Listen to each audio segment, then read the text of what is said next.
People will take care of you there. That should do it.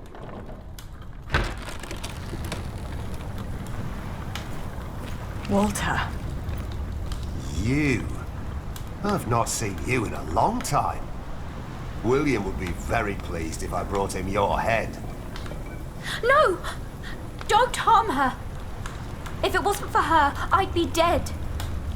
She saved me from the storm. Did she now? Come on, we have to get back to the castle. We've lost too much time already.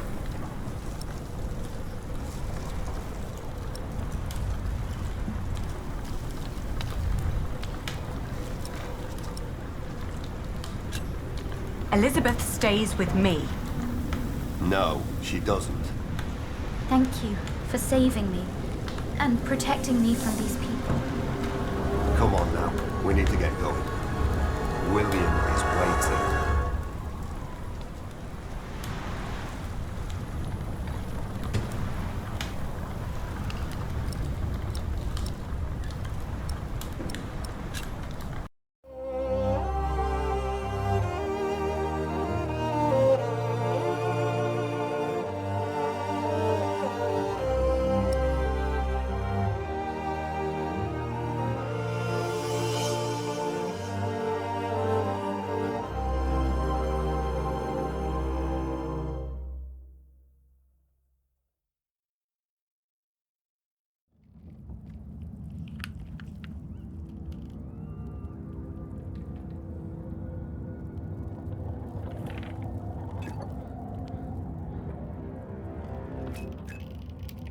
Dear Francis, the letters I have written to you over the years surely could be bound into a book. But only you know what my words in those letters amount to. It is different with the book I have written. It has found its way into priories throughout England and beyond. Because of my book, I may have to talk to Bishop Henry. But that is not the only thing that keeps me awake tonight.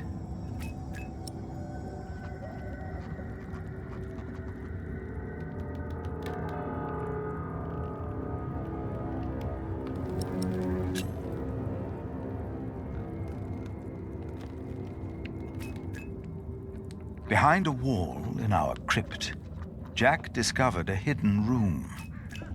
We do not know who built it. But it is likely that Prior James hid there, even after he was said to have drowned. That means he was alive when we met in Kingsbridge on New Year's Day, the day of his burial. And Jack told me he saw a man in the church the night it burned down. Was that him? And if so, did he burn in the fire that night?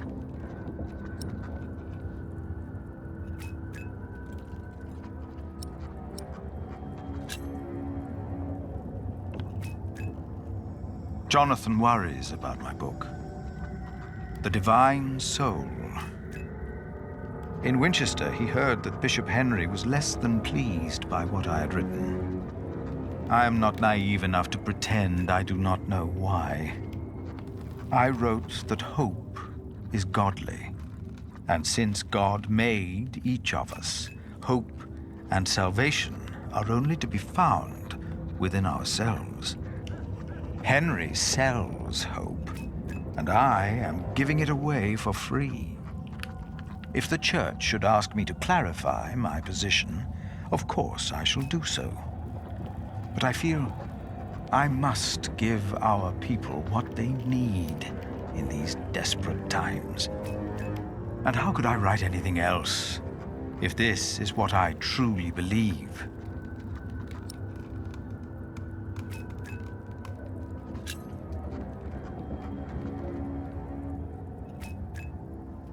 The dust storm and the drought are taking their toll on all of us.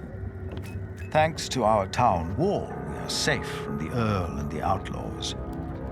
We've heard of places nearby being raided. We believe the attackers were William Hamley's men.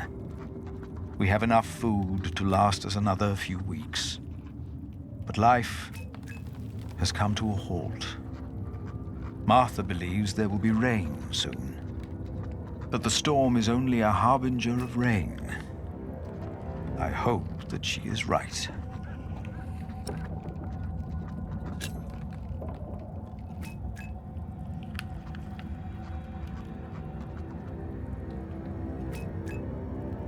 It must be well after midnight. With you, I can be honest about what truly troubles me. Jack told me that he was responsible for the fire in Kingsbridge. I know that it was a long time ago. He told me he set fire to the roof so there would be work for his father, Tom.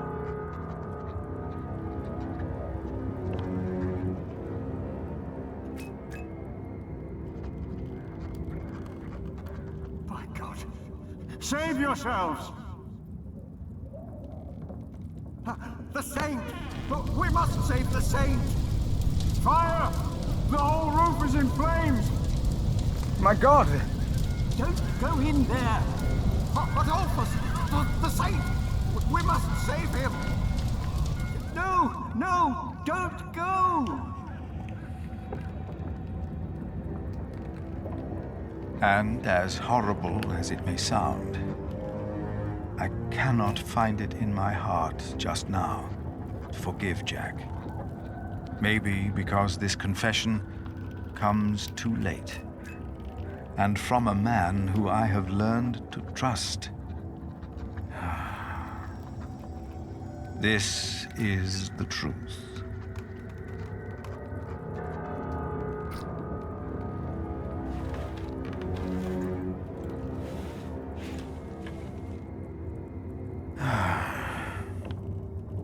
I should get some air, Francis. The storm has settled down.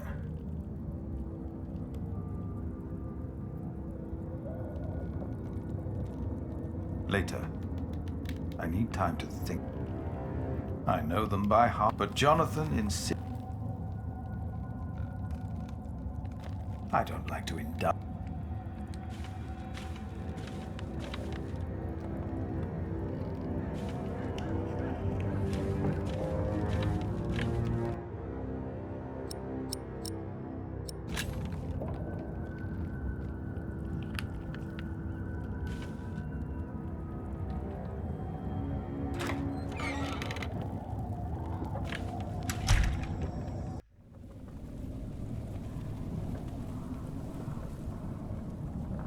A magnificent, but I would have been more than content with the old one, had it not.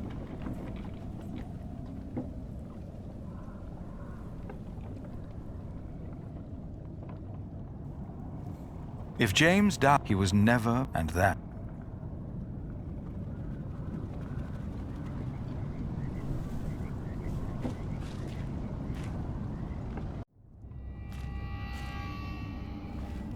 Hello? I thought I saw someone.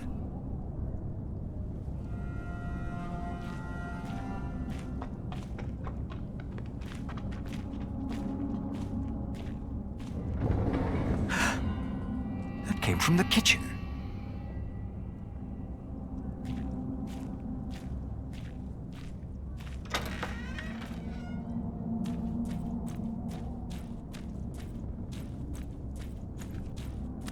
Oh, it's you. I thought I heard something. Was that you? No, but I heard it too. No, she's asleep. Damn it. Jack. Sorry. There's someone in... Yes. Stay back. I'll go...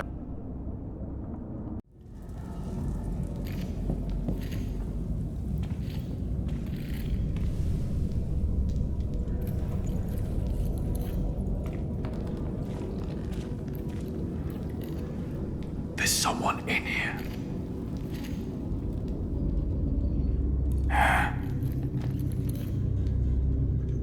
Outlaws.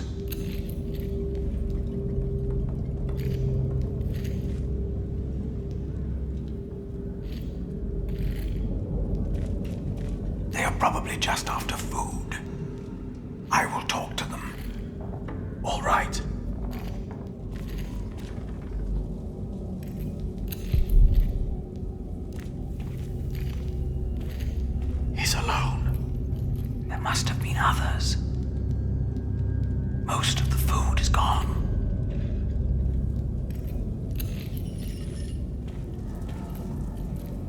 We will not harm you. Do you hear me? Ah! Why did you do that, you animal? I will get the others. No! What? He's just a child. Just a child. Jack forgave the child, just like that. And I forgave him. For that was what he had been when he arrived in Kingsbridge. Just a child. Who was I to judge this man for not confessing earlier what he had done? I had never told his wife, Aliena, that I was responsible for her fate, and for her father's. Even that night, when we all met, I did not dare to tell her.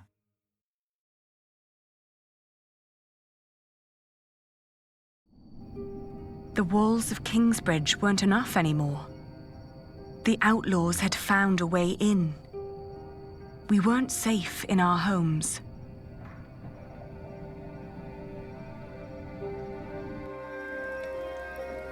So this is what it has come to.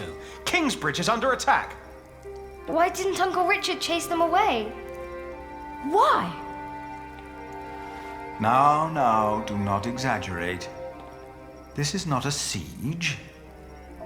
We only saw 2 of them, and one of them was a child. But they almost killed you.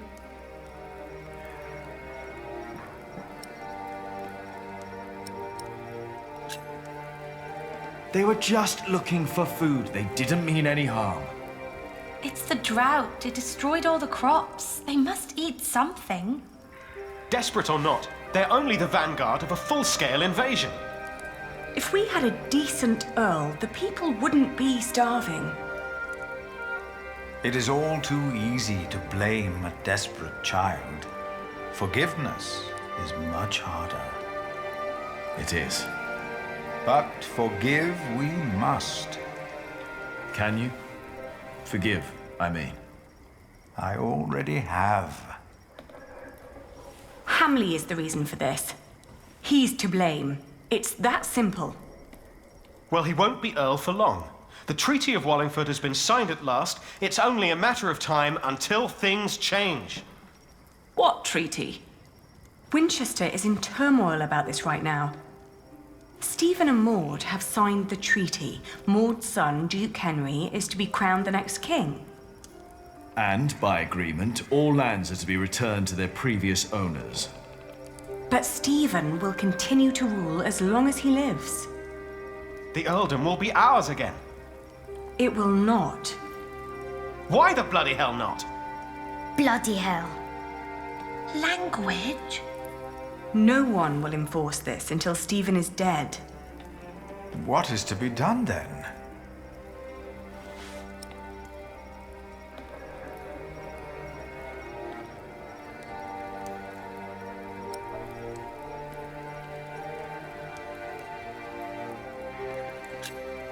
We have to stay strong, steadfast. We only have to wait until Hamley is stripped of power, right? That would take too long. Many more will starve or die by his sword. Well, if they're hungry, can't we just give them something to eat? I'll share. We should, and we will, but there are too many to feed them all. We must do something. Well, I cannot sit quietly and wait until Stephen dies of old age. The Treaty of Wallingford is in place. I won't wait for another 17 years. Not when I'm so close to fulfilling the promise I made to my father. You're right, but it wasn't William Hamley who came here last night. It's the outlaws we need to worry about. Well, what do we do about it?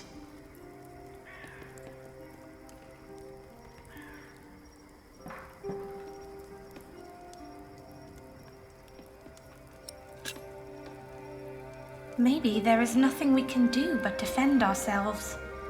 We're doing our best already. But walls alone won't do. Our guards are few and hungry.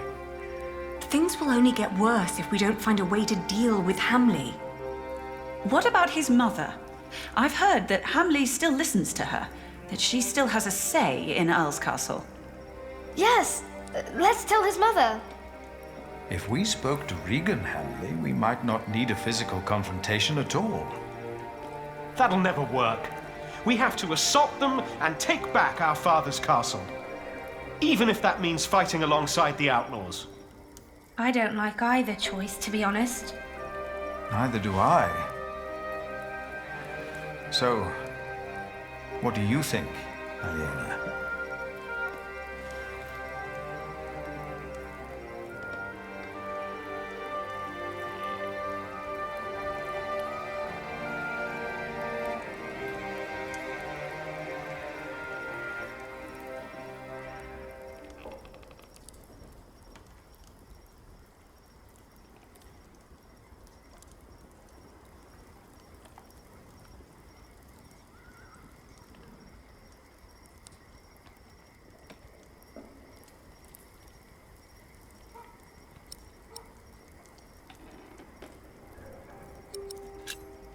I will talk to the outlaws. Maybe we can find someone who can speak on their behalf. And if there's no one, then we will. I'll ride with you. You won't, Cub. Not with that leg of yours. Your mother is right. Besides, if we all turn up, they might think we mean them harm.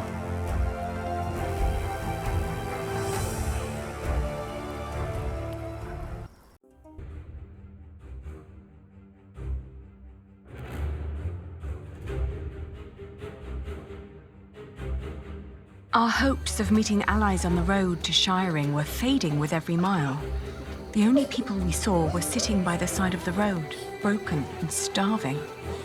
Shiring was riddled with death. I'd heard that Wigley had just been raided by outlaws, leaving them almost entirely without cattle. Maybe someone there knew where the raiders had come from. But Calford, on the other...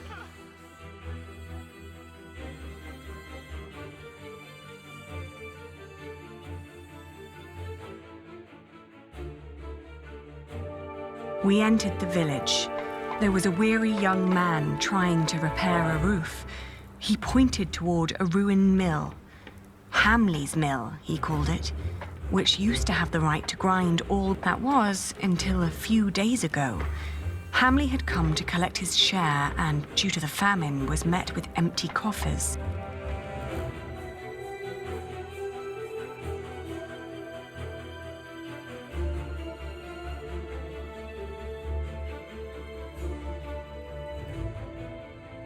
As we reached Wigley, we met a farmer tending to a scrawny chicken. She told us that Hamleigh had claimed ownership of all their cattle. Shortly after that, the cattle vanished. Some say they recognized the thieves, neighbors who had once lived among them.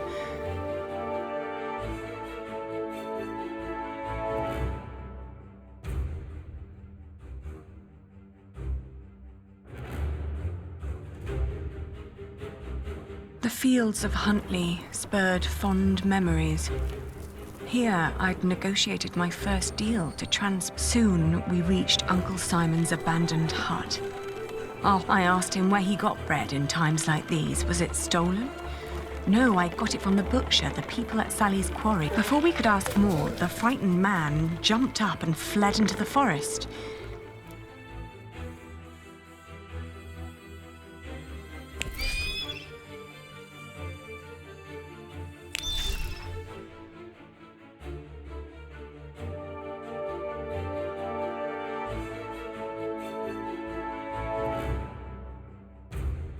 The abandoned quarry was teeming with activity. Many poor souls were gathering around a fireplace, boiling a stew from meat and turnips. It was plain to see that these people weren't held together by blood or profession, but by hunger and desperation. We walked slowly towards them. I sensed that Richard was ready to draw his... All eyes darted towards us. Their reactions were... "Where can I find the butcher?" I asked.